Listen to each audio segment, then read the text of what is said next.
Tandan, dan, dan. Se aquecendo do frio. E aí, rádio ouvintes, tudo bem? Bom dia, 12:08, tá entrando então no ar o Talk Radio nesta segunda-feira, já é julho, hoje é dia 1º. E lá vamos nós, né? Mais um mês. Mais um mês. Cris Ganzo, tudo bom? Tudo bem, querido. Fernando Zunho. Tamo na área. E aí, queridos, qual é que é? O fim de semana rendeu? Do que tu tá falando? Do que tu quiser. Rendeu um troféu, vários troféus, aliás, ontem, né? É? Não, da Copa, é. Copa das Confederações. Falar em Copa, hoje tem Vou manter meus manifestação. modos. Eu não vi, eu não fiquei sabendo de manifestação Pois em Porto Alegre não sei, hoje. sabe Eu sei que que tem São Paulo vai ter, Belo Horizonte parece que vai ter. Eu vi hoje, mas algumas cidades, mas não vi nada de Porto Alegre. Do bloco de luta, não foi chamado nada. Não. Aliás, isso tá parado, né? Pois é. Desde quinta. Quinta foi a última.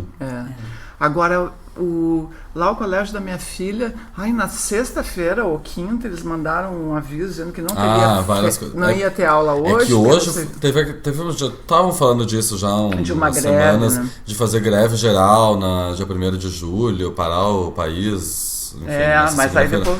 Só que que é uma coisa criada por, sei lá, enfim, e não...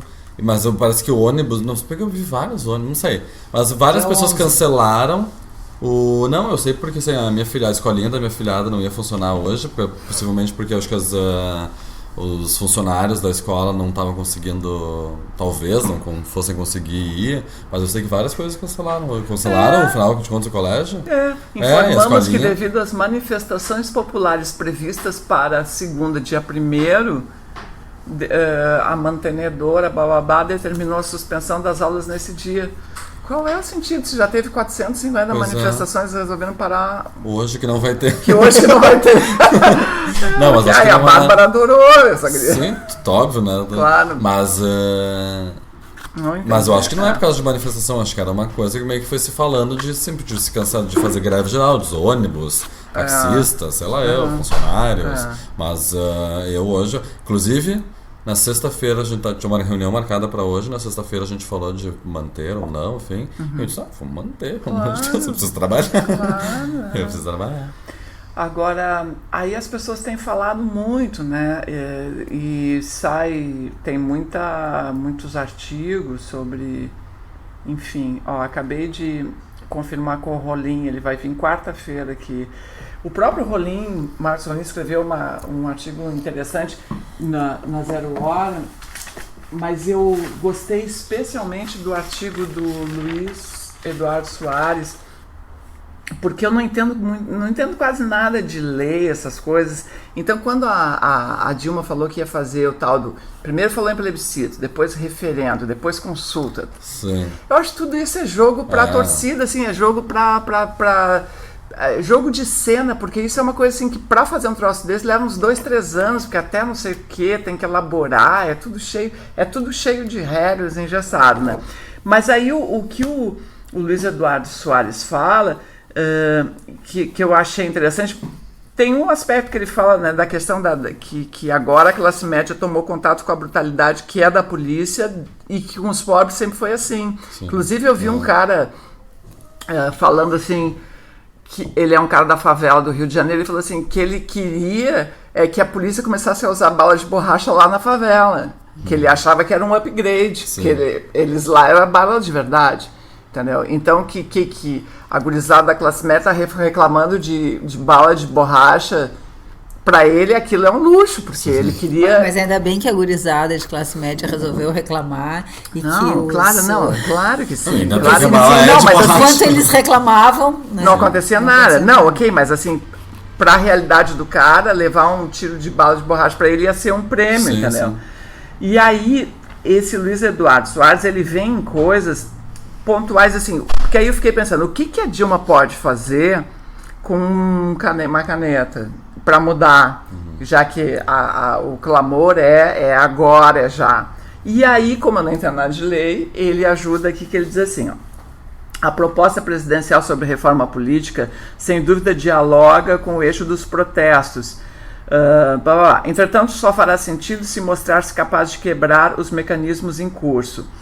Isso não guarda relação clara para a maioria dos manifestantes com o sistema eleitoral, que não interessa se é distrital, se é assim, porque agora querem mudar o jeito de votar, porque eu também não acho que não é esse o ponto, entendeu? Então ele diz assim, eis um exemplo de coisas que poderiam ser feitas, né? Para o parlamento, eleições a cada 2 anos com apenas uma reeleição. Candidaturas avulsas da sociedade seriam possíveis. Salários dos deputados seriam iguais ao dos professores, não é o máximo? Cada um teria 3 assessores, 3. Nada de carro oficial, verba de gabinete ou aposentadoria por 8 anos de trabalho. Dinheiro para a campanha apenas aquele doado por cidadãos, tendo R$500 como teto. Nada de tempo na TV, que virou moeda. Eleitos seriam os mais votados, sem os coeficientes partidários e as coligações. Para o Senado não haveria suplente, porque os suplentes são eles que escolhem, né? É uma baixaria. O cara escolhe o financiador da campanha para ser o suplente. Para o Executivo, apenas um mandato de 5 anos e regras específicas. Enfim, uma transformação realmente profunda poderia... mas eu acho que nada disso ela pode fazer com um canetaço. Eu acho que a regra não impede isso. Eu não entendo nada. Eu também não. Desse negócio. Mas eu gostei da expressão que eu ouvi dentro da minha cabeça, que chama os vândalos de cima. Sim, que são eles. Porque eles só falam dos vândalos e os de baixo, né? Então eu imagino que sim, tem um monte de gente se manifestando de coisas absolutamente possíveis, né, e reais, que sejam factíveis. Então vamos aguardar os acontecimentos. Eu acho que essa pressão hoje eu estava escutando na rádio que teve mais um enfrentamento ontem com a população indo em direção ao Maracanã, né? Então tem uma repercussão que não quer parar, né? E acho que não pode parar, porque se parar, tudo se acomoda muito rapidamente. Né? As pessoas estavam ainda hoje na Câmara dos Vereadores em Santa Maria, eles ainda estavam acampados lá, fazendo pressão. Então, eu não sei legalmente o que a Dilma pode, o que ela não pode. Eu também não sei. Mas vou conversar com o Rolim, que ele deve saber. Porque ele já foi político. Não, deve ser olhar ali a Constituição, mas é muito, não sei. Mas tem coisas passíveis de serem feitas. Tem coisas que ela pode fazer. Ou então até... Como ela governa por medida provisória, né? Faz uma medida provisória, mas aí os caras têm que... esse é o problema. Mas do jeito que tá, eles estão... E tu viu no fim o negócio da passagem livre, o Tarso quer fazer passagem livre. Então dá, né? Eu fui estudar segunda-feira de noite... Não, na segunda-feira retrasada que foi o pessoal do Passe Livre em São Paulo, fizeram uma entrevista no Roda Viva, eu via. E aí depois eu fui estudar a entrevista e tem sim uma cidade no Rio de Janeiro, uma cidade em São Paulo, já com Passe Livre. Tem 32 cidades nos Estados Unidos, na Bélgica. Hoje diz que a cidade da Bélgica está no jornal que eles estão repensando, mas espaço para isso tem, né? Claro que com essas medidas mais de bem-estar social sobra menos espaço para roubalheira, o que eu acho muito bom, né? E se tiver uma pressão social de um Estado forte com políticas de bem-estar que demandem muito dinheiro, é uma matemática, né? Sobra menos. Então tá bem. Não, eu estava vendo uma moça que eu estava entrevistando para trabalhar com a minha mãe, tá? Ela mora em Cachoeirinha. Lá, a passagem, sabe quanto que é? R$3,65. Tá? Então, assim, ó, eu fui ver, ela gasta... Dentro da cidade. Não, para ela vir para Porto Alegre para fazer esse trabalho de segunda a sexta, R$228. Como assim? 228, né? Que é Se tu for pensar em salário mínimo, que é ridículo. Para mim, a única coisa boa que teve das Copas, da Copa das Confederações é a avaliação péssima que eles fizeram de nós, né, que os turistas fizeram de nós, sobre o nosso altíssimo custo de vida, sobre o nosso péssimo transporte, sobre o nosso caro e péssimo transporte, né? Então, acho que essa foi a coisa boa. E eu já ouvi assim críticas a respeito de que quando foi então anunciado que o Brasil receberia a Copa da FIFA, que todo mundo ficou muito feliz, né? E eu não sou ligada em futebol, assim, absolutamente não me dei conta que seria um momento especial de roubalheira, sim, mas não da movimentação social criminosa que eles fizeram e estão fazendo, né? Então, acho que tem uma coisa bem importante, assim, de uma movimentação popular de enfrentamento e de boicote. Eu estava a Copa do Mundo no Brasil. 260, na real, eu fiz a conta aqui. 260. R$260 para trabalhar de segunda a sexta em Porto Alegre. Não tem cabimento. Se uma pessoa... O salário mínimo não chega a 700, é quase 700. É quase a metade, né? Um pouquinho menos da metade. Realmente é um terço que eles estão dizendo, né? Tu não pode comprometer um terço da tua renda com o transporte. Que é para ir para o trabalho. Quanto tu gasta de passagem, Fátima? Fátima mora em Guaíba. Minha passagem é cara. É cara. R$4,95. Tá pra subir ainda. Porto Alegre, Guaíba, R$4,95. E aí aqui tu não usa outro. Mas olha o absurdo, R$4,95. Sim, aqui tu não paga outro porque é no centro. Porque é no centro. Que eu pego outro da... Fala mais perto aqui no microfone. Chega mais perto. Ainda 16,70. Por aí. 16,70. 70, dá isso aí. Quando eu vou por dia? Por dia. Porque é 10, só vinha pra cá e sim, tem volta 10. R$4,95, sobra 10 centavos. Imagina, 16,70 é 10 dias, 167. 30 dias dá quase 600, R$500. Como assim? Eu tenho que fazer assim. Que loucura. Sabe que eu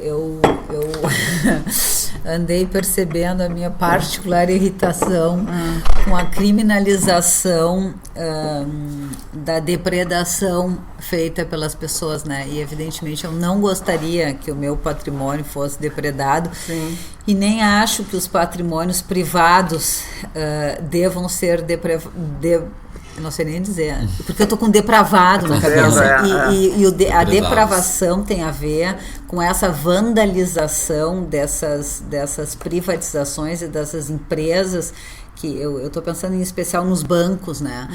O banco que eu vou, que é o Itaú, quando eu vou no caixa eletrônico, eu não tenho aonde apoiar nenhum pertence meu. Então eu atiro, porque eu fico muito incomodada. Eu faço questão de atirar a minha agenda no chão. Quanto mais barulho ela fizer, mais feliz eu fico. E eu reclamo alto, assim, constrangedoramente, assim. E agora, então, nos dias de inverno é bárbaro, né? Porque tem bolsa, tem casaco, tem um monte de coisa que fica difícil. Tu não tem um apoio para entregar o teu dinheiro. E assim, é de uma vandalização, é de uma pouca vergonha, Então, eu tenho escutado que, evidentemente, mostra na televisão, né? Mostra muito claramente as gangues, né? E o que eu acho triste do movimento de criminalização é o seguinte, que esse pessoal não aguenta mais ser maltratado, isso é evidente, né? E que o maus tratos, quando vem de cima para baixo, ele é branco, ele é assim... para que a gente revogue as coisas vândalas com as quais nós somos acossados financeiramente, aí nós precisamos uma série de movimentos, todos muito ordenados. Então, para fazer um plebiscito precisa não sei mais o que, para fazer não sei o que, tem que marcar, é tudo engessado, né? Agora, para que eles nos roubem, não. Para que eles nos roubem é da ordem do dia. Aí quando os de baixo vão roubar e vão saquear, aí todo mundo acha ruim. É tão desigual, né? Eu como psicanalista vejo essa vandalização dos de baixo como um sintoma da expressão da vandalização dos de cima, mas é tão desigual a maneira como isso aparece, né? A nossa denúncia é uma denúncia verbal aos que nos roubam de cima. Quando eles nos roubam tão silenciosamente. Eles roubam com luvas nas mãos. Né? Eles não deixam, eles não falam alto. Eles são tão polidos, tão educados. O André Contes Ponville, que é um filósofo que eu gosto muito, ele diz: o sangue aparece melhor quando as luvas são brancas. Né? Eu fui na manifestação quinta-feira na Praça da Matriz com a minha filha. E eu vi 3 meninos muito magrinhos e franzinos, assim, evidentemente mal nutridos, desnutridos, pretos, com uns pedaços de árvore, assim, de toco na mão. E aí eu vi assim, rapidamente, eles chegaram até onde eu estava, que era ali na beira da praça, junto com a cavalaria, onde está a catedral. Eles chegaram, olharam e saíram. Aí, imediatamente depois, um grupo de policiais se deslocou, indo atrás deles, e pararam e conversaram com pessoas ali, tal. Aí eu fui ver o que era. Os policiais voltaram ali para o posto da cavalaria e eu fui perguntar para as pessoas, e elas disseram que eles estavam com paus e tal, e aí me mostraram, apontaram assim, longe eles estavam batendo numas latas de lixo, umas coisas assim. E aí eu fiquei, já estavam bem longe assim, e eu fiquei pensando qual seria uma possibilidade de lidar, né, com essa situação.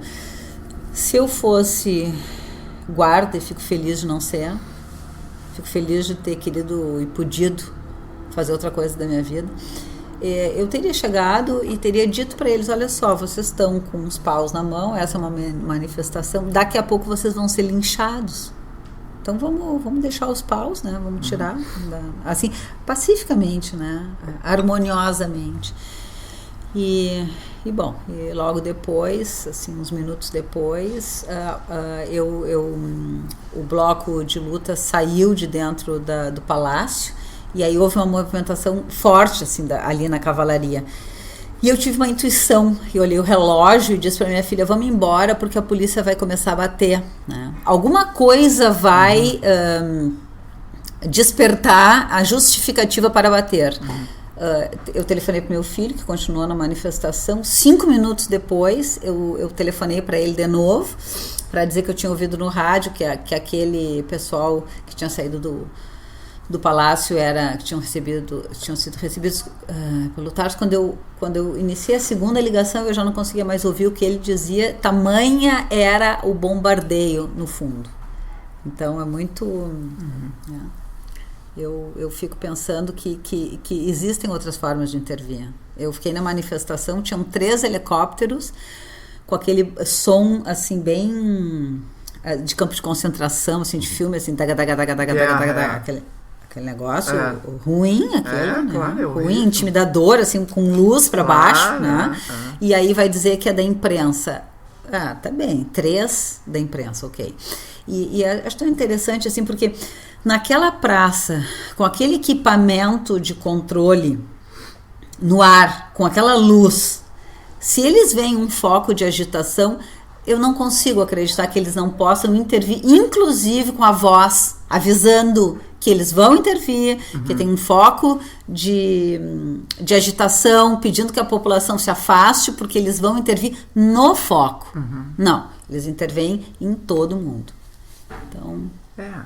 É uma escolha pelo... E depois da intervenção deles, quando a população esvaziou a praça, bom, aí os grupos que têm o propósito de roubar, de saquear, bom, aí as pessoas aproveitam, né? Não, muito... inclusive, eu não sei exatamente qual é a estratégia, mas tem gente que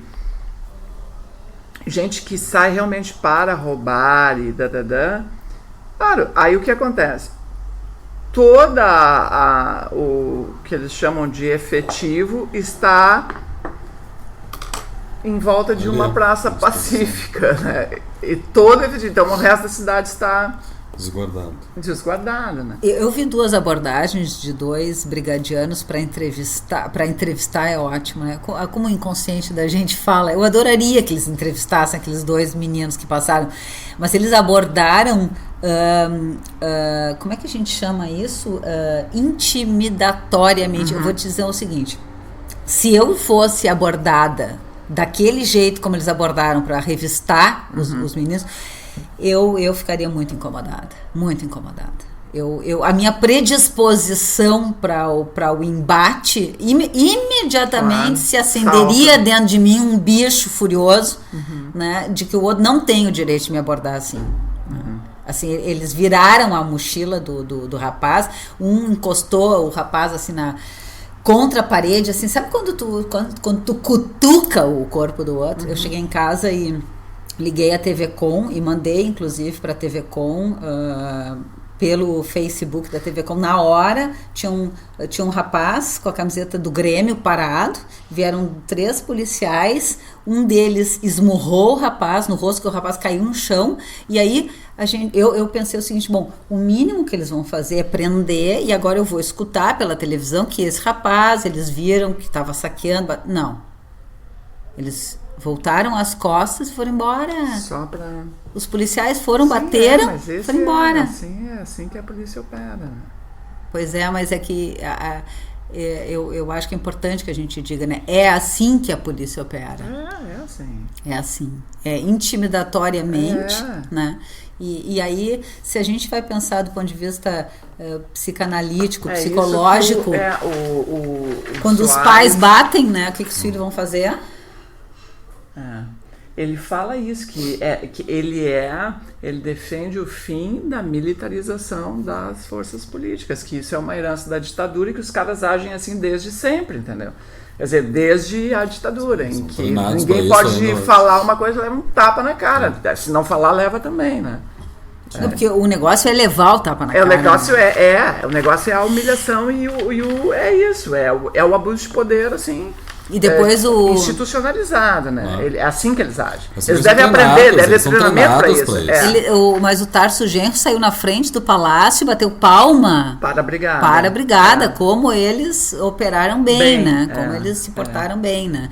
Eu tenho postado no meu Facebook sempre um artigo da ONU pedindo a desmilitarização da polícia no Brasil. Uma coisa é exército, a outra coisa é polícia civil.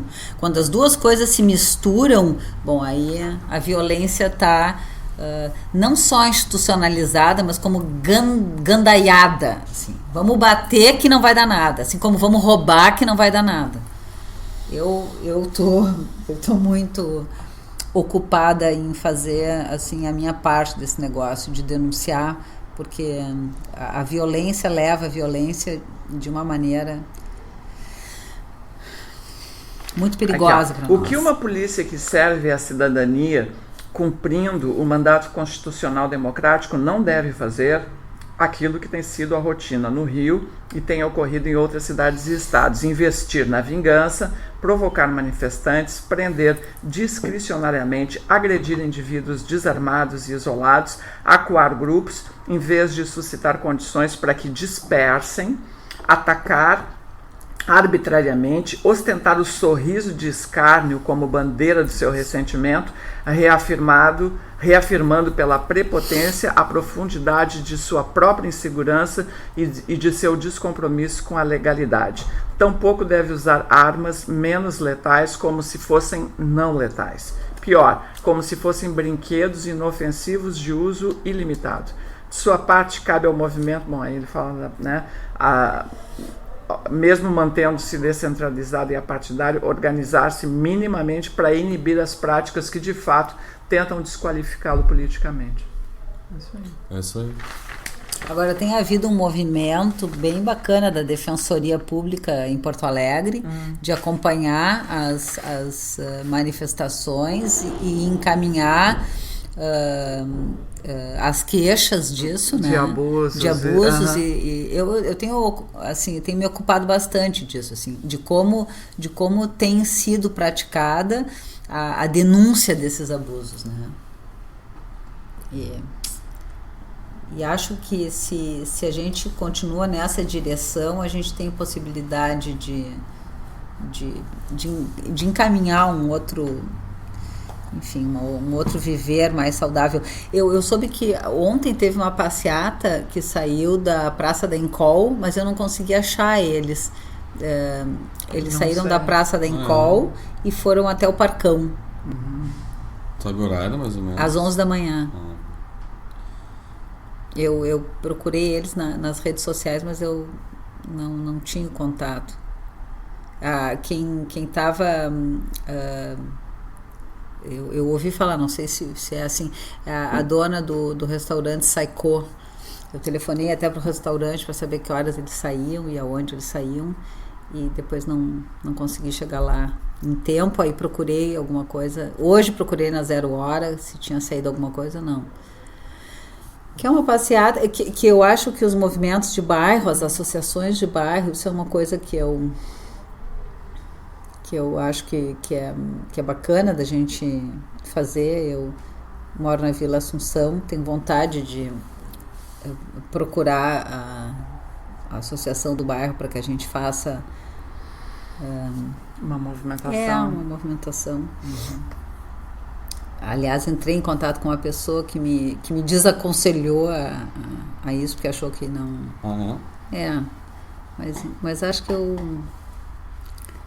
eu tenho que... É bom para mim que eu descubra um caminho de fazer isso mais oficialmente, assim, né? A gente vai esmorecendo, eu me sinto... Aqui, ó, o Marco está dizendo assim, ó... que ele diz assim: explica para Ganso que não existem suportes nesses caixas eletrônicos para evitar que as pessoas deixem os seus pertences.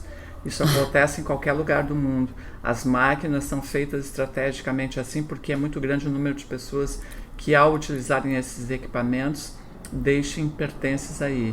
Eu não acredito. Eu não acredito que a política seja para proteger as pessoas que deixam. Qual é o problema? Se eu deixar, o problema é meu. Mas eles são bonzinhos comigo. Não, o problema é tu deixar uma bomba. Aí sim. Não sei, tô pensando, o problema é tu deixar, que já condição de tu deixa, daí o próximo vai lá e pega. Meu problema. Meu problema.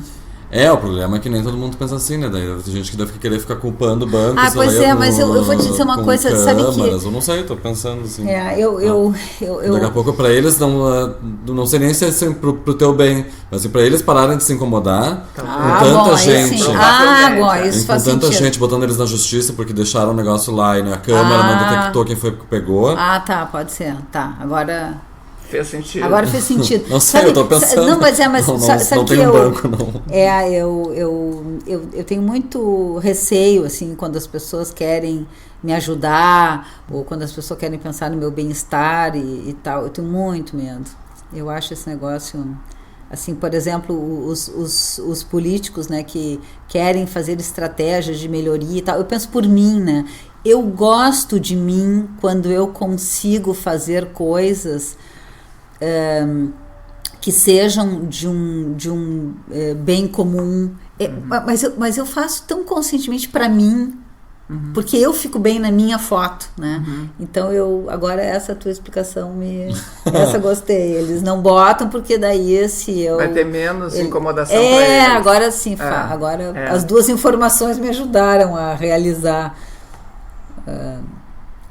o desconforto. Uma vez eu fui comprar cadeiras, fui comprar poltronas para o consultório e fui olhar numa loja ali que é perto da Praça Júlio, uma loja com móveis Reps, pode ser? Não sei. É uma coisa assim. Qual Praça Júlio? Na Praça Júlio ali na Ramiro? Da Ramiro? Bem pequenininho. Lá em cima. Lá em cima, com a moçadeira ali. Naquele começo. Né? Naquela coisinha ali. E eu fui lá. E aí, eu olhei umas poltronas muito confortáveis. E aí a moça perguntou para mim, faz, 20 anos, a moça perguntou para mim, mas qual é a finalidade? E eu disse, para botar no meu consultório. E ela, não, no teu consultório as pessoas nunca mais vão querer sair de lá. Tem que botar umas cadeiras bem desconfortáveis para as pessoas. Sabe que eu fiquei tão enojada que eu não comprei as poltronas. Fui comprar no outro lugar. Porque eu achei aquilo um abuso. As pessoas não vão querer sair do teu consultório, tem que botar uma cadeira que eles vão lá. Pra se livrar logo dessa gente. Que mentalidade. Mas ela não tinha uma cadeira mais confortável?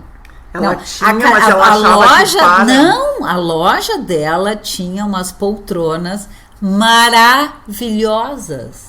E eu falei, que legal, para botar e ela me perguntou, para botar onde que tu quer as poltronas? E eu disse, no meu consultório. Ela, não, essas aqui, não, mas uma loucura, porque a mulher vendia exatamente, quer dizer, além de mau caráter, ou sei lá, tipo, mas ela é uma peça tudo junto, tudo achava junto. que para paciente, para consultório tinha que ser uma coisa ruim, na casa dela ela podia ter uma coisa confortável. Não, eu entendi, mas assim, quer dizer, além desse pensamento absurdo, estúpido, ela ainda é uma péssima vendedora. Esta poltrona caríssima, mas é maravilhosa para o seu consultório. Já vende a poltrona. Claro. Sabe que eu não sei como é que se teve mais algum detalhe que exime a parte da estupidez dela, ou se quanto mais eu me lembro de detalhes, mais estúpido tudo fica, porque eu acho que eu devo ter falado do preço, que era muito caro, para botar eu trabalho com grupos, né? Então eu precisava umas 5 poltronas, né? E aí então eu fui fazer o valor, né? E aí eu acho que ela ficou com desprezo, porque eu não podia pagar, tipo assim, 4, 5 poltronas. Ela não vai poder. E aí, não, pro teu consultório, não, tu tem que comprar uma coisinha baratinha. Tu, além de ser pobre, ainda vai receber os pacientes. Sua chinelona aqui, tu veio fazer na minha loja, tipo assim, né? E sabe que aquele argumento do se ver livre do outro, do não oferecer conforto, Aí tu na hora tu já olhou pra ver em que tipo de cadeira tu estava sentada, porque a mulher tava louca pra se livrar de ti, provavelmente ela tinha uma cadeira bem desgraçada. Eu provavelmente estava em pé, né? Não há limites pra cretinice, pra o mal viver, né? Não há. Não, e essa coisa toda, eu também estou num movimento, assim, num momento bem parecido com o da Cristiane, de fazer as coisas, de me inserir, assim, de uma forma mais política na vida mesmo, né? Em ações das mais prosaicas, do tipo como descartar uma lâmpada. Isso. Como é que tu descarta uma lâmpada? Uma lâmpada não pode botar no lixo, porque ela tem não sei o que ali. Tu tem que levar num lugar certo, entendeu? Para descarte. Só que as pessoas, claro, bota ali junto com o lixo orgânico. Você que tanto faz, te livra, né? É porque não tem nem educação pra isso. Tem, mas muitos cantinhos. Mas a gente não sabe. Tu tem que ir atrás. Tu tem que ir atrás. Não é uma coisa que tá colocada assim, em cada esquina tem ali descartes para todos os tipos de materiais. Exato. Não, tu tem que ir atrás. Então, tu tem que fazer um esforço. Não deveria ser assim. Devia ser mais simples para todo mundo poder fazer, né? Então, assim, eu tenho feito pequenas coisas do tipo... Eu comprei a porra do liquidificador. Eu só tenho me incomodar. Comprei o liquidificador, você sabe. Evoluiu. Fazia tempo que a gente não falava sobre liquidificador. Eu comprei o liquidificador em janeiro, ele estragou em fevereiro. Eu levei na assistência técnica e eu estou até hoje sem liquidificador. Porque aí a fábrica não manda peça, não sei o quê. A peça é só o motor que fundiu, queimou. Aí eu cansei de ligar para o call center, ligar para isso, ligar para aquilo. Aí eu fui no Pequenas Causas, né? Muito bem! Muito bem! Aí quando eu saí de lá, do Pequenas Causas, eu já saí com a data da como é que chama? Audiência. Eu adoro essa parte. Eu tô louca pra ir na audiência! E aí... Na semana seguinte, me ligou uma pessoa do departamento jurídico da Filco, não compra identificador Filco, Ai, boa tarde, bom dia, veja bem, queremos então... Ai, olha, eu queria lhe avisar que o seu aparelho já está disponível. Eu falei assim, eu não quero mais esse liquidificador, eu quero meu dinheiro de volta. Não, mas então nós podemos fazer um acordo. Não, nós não podemos fazer um acordo. Eu quero, inclusive, uma indenização, porque eu estou há 5 meses sem liquidificador. Eu comprei porque... Não, mas então... Não, eu quero... Não, porque nós podemos fazer um acordo e não ir na audiência, mas eu quero ir na audiência. É isso aí, é o que eu mais quero, eu tô louca. Vou ter uma roupa de festa pra ir na audiência. E é no dia do meu aniversário. Que legal, que legal. Teu presente pra ti. Eu falei, eu Bárbaro. vou. Eu adorei. Mas olha... A só tu cidadania. ir, que aí eles já vêm te ligar, porque não tinha solução. Eu tava 4 meses ligando. Bem-vindo à cidadania. É isso aí. Que Adorei. legal. Agora que eu sei o caminho do Pequenas Causas, eu vou todo dia numa pequena causa. Pois porque mas a gente tem motivo de sobra para isso. É que é assim, né? E é um serviço muito bom. E é um sistema público que funciona. Que funciona muito bem. Muito bem. Tu é bem atendido, é rápido. É rápido. A pessoa me orientou ali, porque aí eu passei numa triagem, ela viu o que eu tinha ali. Eu tinha nota fiscal, o dia, não sei o que eu tinha anotado, protocolo, não sei o que, blá. Aí ela me orientou. E depois eu passei numa outra, uma guria de assim, uns 20 e poucos anos, 20 anos, sei lá. E eu fui contando e ela foi escrevendo, blá, blá, blá. Ela escreveu tudo assim, rapidamente, fez todo um resumo, me deu para eu ler, e aí a gente mudou uma coisa perfeita. Eu falei para ela, que serviço legal teu, hein? Porque ela fica o dia inteiro ouvindo. Que legal. Ouvindo... pessoas que se sentem ultrajadas, que estão... E eu vi gente resolvendo coisas de todo tipo ali. Desde um que bateu, alguém, era uma coisa de trânsito. Tu vê que o cara foi no Pequenas Causas porque não houve... Ou o responsável não ressarciu, ou não sei. Sim. Eu vi coisas de vários tipos ali. Naquele breve período que eu fiquei ali. Mas olha, eu adorei, recomendo muito. Eu acho que a gente tem um conceito na Bororó que são os menorinhos curativos, né? E sim, essas são as ações menorinhas que acho que acomodam a nossa alma de um jeito diferente, né? A gente gosta de quem a gente quando a gente cuida bem da gente, né? Sim, dessas coisinhas, né, que fazem toda a diferença no final das contas, entendeu? Porque na real a gente é tratado como cidadão assim, de 15ª categoria, né? As instituições nos olham assim de cima para baixo, tipo assim, te viram. É o vandalismo institucionalizado. É um vandalismo. Então olha só, eu comprei o troço. Eu tô sem o troço até hoje, comprei em janeiro. Por quê? Porque eu não tinha liquidificador, tinha estragado, um velho. E eu fiquei em fevereiro, março, abril, maio, junho, e eu estou sem liquidificador. Porra, eu já estou até dizendo, não preciso de liquidificador, né? Sim. Não, é que eu não tinha botado o outro fora ainda. Eu estou usando o outro, tá todo estrambelhado, mas tá usando. Tá vendo? Sabe que eu fui nas lojas Riachuelo e a moça me ofereceu um cartão da loja. Eles sempre oferecem. E eu nunca quero esses negócios, né? E aí, não, mas olha, paga não sei o que. E eu tava fazendo hora para ir no cinema, lá no Bourbon, e pensei, bom, tá bem, né? Sabe que foi dando problema em todo o percurso do negócio, assim, o tempo que eles pegaram minha carteira de identidade, o tempo que eu fiquei aguardando, o tempo que, assim, foi tudo trancando, e eu fui olhando para aquele negócio, e aí a cereja do bolo foi quando a mocinha me perguntou se eu queria receber a fatura na minha casa para pagar em qualquer banco ou se eu queria ir na loja pagar. E aí eu disse para ela, assim, pela 10ª vez de todo o processo, olha só, eu não vou vir na loja pagar, porque esse negócio de eu vir na loja pagar é perigoso para mim. Eu tô olhando as coisas bonitas e aí eu tenho vontade de comprar o que eu não preciso. Mas eu disse várias vezes para ela. Só que como o negócio foi dando problema em todo o processo, eu fui ficando irritada. E o detalhe do cuidado que me faltou foi pegar o nome dela e ter anotado e ter dito para ela, olha só, eu vou anotar o teu nome, vou anotar o dia e o horário e vou anotar aqui que eu estou solicitando que a fatura vá para minha casa de forma que eu possa pagar no banco. Se der algum problema, eu vou voltar aqui para te procurar. Eu não fiz isso. E sabe que eu saí da loja com a clara intuição de que a fatura ia para minha casa sem essa possibilidade de pagar no banco. E foi. Pra voltar na loja, pra pagar na loja. Pra voltar na loja. Mas eu não entendi, ficou tipo uma mensalidade. Por que não paga na Não, hora? tu tem que voltar na loja, porque aí o código de barras não é pra pagar no banco. É uma coisa que só lá na loja. Por que tu não paga na hora a loja? Não, mas é um parcelado. É uma coisa, é uma conta que porque a grande vantagem de tu ter o cartãozinho de cada instituição é isso, é um processo de fidelização pela tortura da oferta. Deus, é por isso que eu também não tenho nunca esses cartões. Mas foi tão interessante assim, o quanto eu não respeitei a minha última intuição e me dei mal.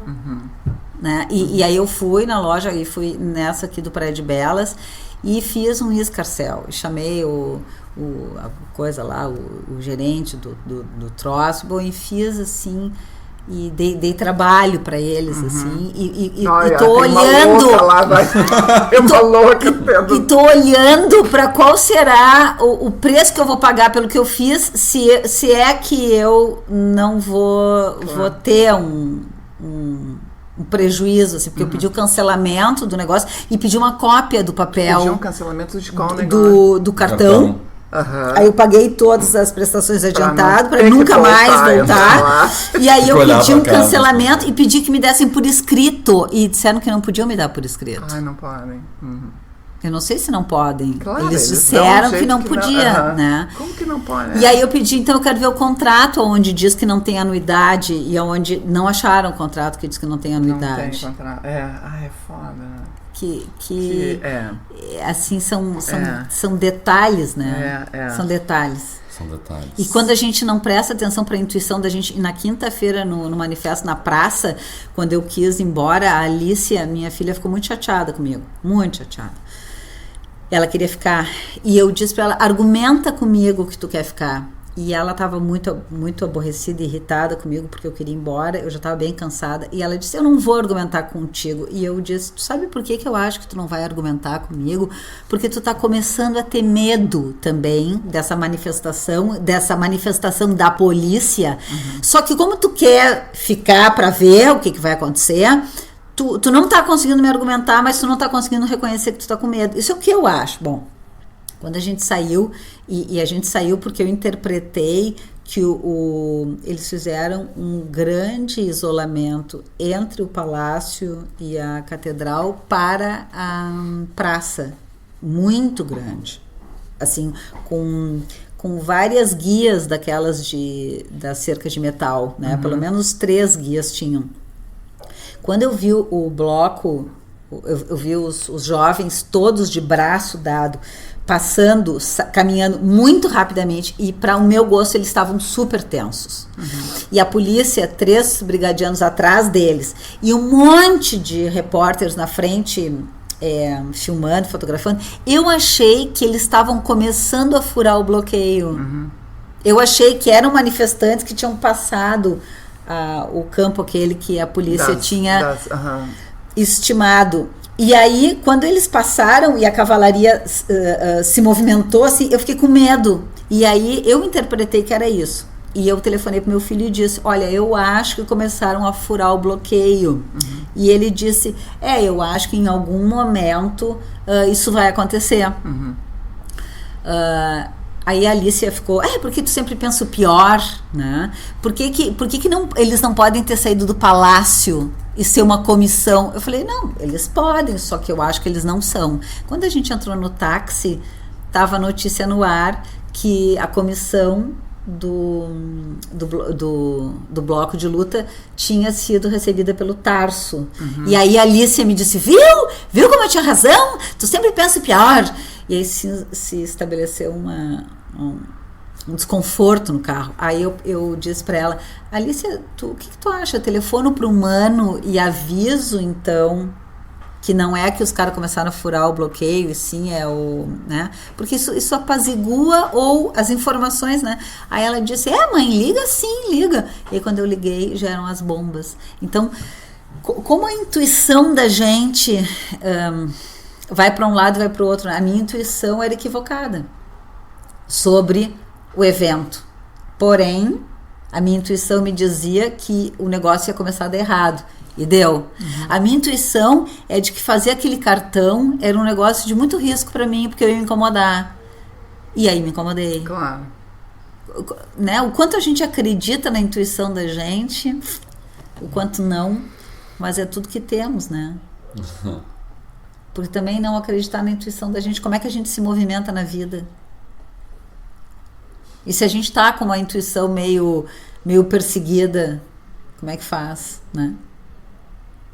O quanto a gente observa isso, ou como é que a gente reduz, né, as nossas... Tu quando fosse comprar o liquidificador, tu tivesse uma intuição de que tu ia te incomodar? Não.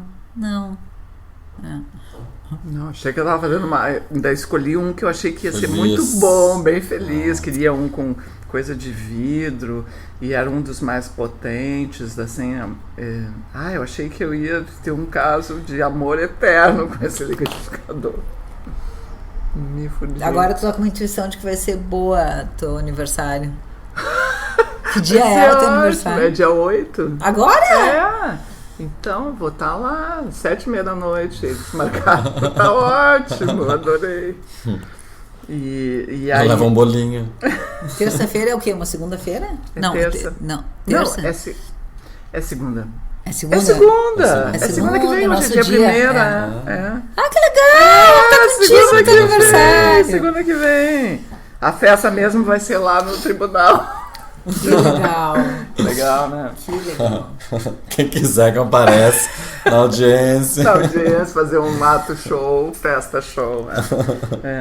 Filma, Kátia. Filma a tua entrada e a tua saída, que é pra gente ver como é que eles vão se comportar. Tu já foi algumas vezes. Várias. Né? Várias. E aí como é que é? Fica o advogado da parte deles e a gente. E a gente sem advogado, porque a gente é a gente. Não precisa, né? Não, acho que a gente não. fala. Não, eles e aí o juiz te pergunta. E aí tu fala, tu conta o que aconteceu. E aí o juiz delibera ali mesmo. Aí ele diz... ele bate o martelo? Não, ele tem uma canetinha. e eles sempre tentam fazer um acordo, né? Uma conciliação. Eles quem? O juiz sempre tenta fazer um acordo naquele momento. Eu sempre tenho feito, a minha prática tem sido contra as agências de aviação, né? Por atrasos, por enfim, deles, né? E de perda de conexão e de passeios e coisas. Agora eu vou me lembrar de processar mais uma vez a Azul. Tá, mas e aí, assim, quando eles... Tu vai lá e aí o juiz propõe um acordo. Em geral, a outra parte, quando as companhias aéreas não fazem acordo. Não? Não, no primeiro momento, não. E aí tu vai indo embora, já fica marcada a segunda. Tá. Né? Aí na segunda, em geral, eles também não fazem acordo, mas aí o juiz delibera. O que vai ser? E eu ganhei todas. Na segunda? Todas na segunda. Nunca houve acordo na primeira. Eu posso sair de lá sem acordo também. Pode. Mas eu não sei como vai sair com a tua segunda data. Tem que ter paciência, né? Aí eu fiquei pensando, eu só pude fazer isso porque... também talvez seja um exagero isso, mas o fato de eu ter o meu tempo mais, ser dona do meu tempo, porque antes eu ficava assim, o horário de trabalho é e aí eu tenho que me esgualepar para fazer o resto das coisas nos horários que sobram, entendeu? Então assim, na verdade eu fiquei praticamente, é um turno que fica destinado para isso, né? Naquele dia de manhã foi isso. Sim. Aí eu fui, aí ela me orientou, eu desci. É que o trabalho, e essa é uma das pautas de reivindicação, é a redução do turno de trabalho semanal de 44 para 40 horas, né? Faz parte dos pleitos de reivindicação. Não é né? 40 horas? Não, 44. Não, é 40. Para quem trabalha 8 horas por dia, 8 vezes 5, 40. Não, acho que não. Acho que sim. Acho que isso seria legal da gente olhar. Não, porque muitas categorias trabalham 40 por semana. Bom, então tem um pleito de redução aí de trabalho. Então é de 8 para 6. Ah, então é de 8 para 6. Não, mas aqui assim. fala, tem 44, 40 e 20. Tá. E aí eu fico dando conta do seguinte, né? Quem precisa trabalhar muito para viver é um sujeito que não consegue cuidar de si. Não. Porque essa é a lei da miserabilidade, né? Assim, quanto mais tu não tem, quanto menos tu tem, menos terás. Né? Porque então tu fica... Aí então é um pessoal que e agora com essa coisa da Copa, que eu tô requete enojada, que foi a retirada dos pobres dos centros urbanos para jogá-los na periferia e eles ficarem mais tempo nos ônibus, mais sem hospital, mais sem escola, né? Agora, uma pessoa que trabalhe 8 horas por dia, tá? Que então o cara trabalha 4 horas de manhã e 4 horas de tarde. Não, geralmente é 8, 9, 10, 11, 12. Das 8 ao meio-dia, aí tem a pausa para o almoço, depois das 2 às 6. Ou da 1. Ou da 1. 5. Essa pessoa, que horas que ela vai fazer esse tipo de coisa? Mas não é para ela fazer. Não é para ela não fazer. Ela vai ficar de 2 a 4 horas no ônibus. Ainda tem isso, claro. Né? Não, mesmo que não tivesse, porque naquele horário que ela vai almoçar, né? Ou não? Também não é para almoçar. Digamos que ela diga do almoço para fazer... Quanto tempo demora? Quanto tempo demorou para ti, por exemplo? O estar lá no local? Eu acho que eu fiquei lá dentro umas 2 horas. Mas aí tem mais o deslocamento, vai, sim, né? claro. É por isso que eu digo, foi uma manhã, digamos assim. Né? Pouca gente, não é muita gente que tem 2 horas de almoço. Acho que vejo não, né? Os meus amigos que trabalham em empresas, não tem 2 horas de almoço. É uma hora. Às vezes um tem uma flexibilidade um pouco maior, fica assim uma meia horinha a mais. Mas em geral não tem essas 2 horas de almoço. Galera, tá na hora do almoço. É um viver sucateado, né? É sucatear. Então tá, queridos, valeu, a gente se fala aí, hoje muito é dia de... no próximo dia 8, o dia da minha audiência. A primeira audiência a gente nunca esquece. Isso aí. Tchau, valeu. Beijo.